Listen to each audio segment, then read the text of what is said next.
সব কিছুর মধ্যে নোংরামি, ভ্রষ্টতা এবং কপটতা জাতিকে উপহার দেওয়া ছাড়া আওয়ামী লীগের রাজনীতিতে আর কোনো কিছু খুঁজে পাবেন না। জিয়াউর রহমান সাহেবের নামে বাংলাদেশের আন্তর্জাতিক বিমানবন্দর, আজকে যেটাকে হযরত শাহজালাল আন্তর্জাতিক বিমানবন্দর নামে রূপান্তরিত করা হয়েছে রাষ্ট্রের প্রায় 1200 কোটি টাকা খরচ করে। এই নামটি এসেছিল শহীদ জিয়াউর রহমান বীরুত্তমের শাহাদাত বরণের পরে জাতীয় সংসদে যে আলোচনা হয়েছিল, সে আলোচনায় সরকারি দল বিরোধী দল মিলে সর্বসম্মত সিদ্ধান্তের মাধ্যমে যে ঢাকা এয়ারপোর্টের নাম করা হবে জিয়াউর রহমান আন্তর্জাতিক বিমানবন্দর। তার মানে ZIA, জিয়া।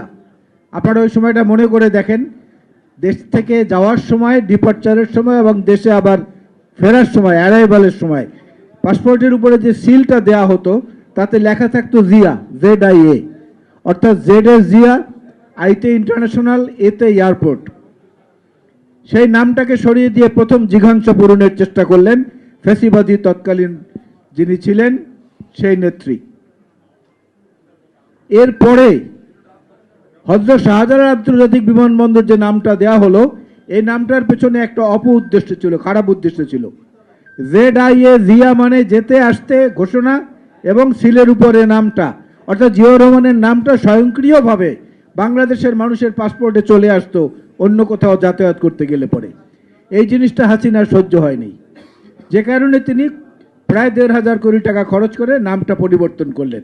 বর্তমানে যে নামটা আছে, এই নামটা কোনো সম্মান, শ্রদ্ধা কিংবা ভক্তি সহকারে দেয়া হয় নাই। এই নামটা দেওয়ার পেছনেও একটা কূটবুদ্ধি, খুব দূরদর্শী একটা চিন্তা কাজ করেছে। হযরত শাহজালাল আন্তর্জাতিক বিমানবন্দর, ইংরেজিতে একটু নেন, HASINA,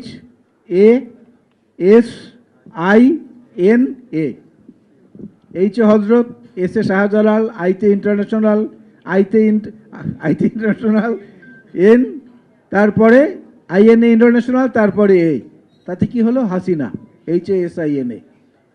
এইটা ছিল, অর্থাৎ সব কিছুর মধ্যে নোংরামি, ভ্রষ্টতা এবং কপটতা জাতিকে উপহার দেওয়া ছাড়া আওয়ামী লীগের রাজনীতিতে আর কোনো কিছু খুঁজে পাবেন না।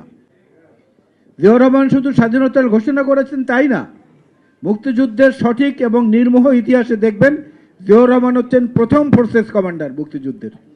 অন্য যারা তারা পরে এসেছেন, 2.5 মাস পরে অন্য ফোর্সগুলো গঠিত হয়েছে। জিয়াউর রহমান প্রথম সেক্টর কমান্ডার, এর প্রায় 2 মাস পরে অন্য সেক্টরগুলো গঠিত হয়েছে। অর্থাৎ সব দিক থেকেই তিনি এগিয়েছিলেন, সর্বদিক থেকে।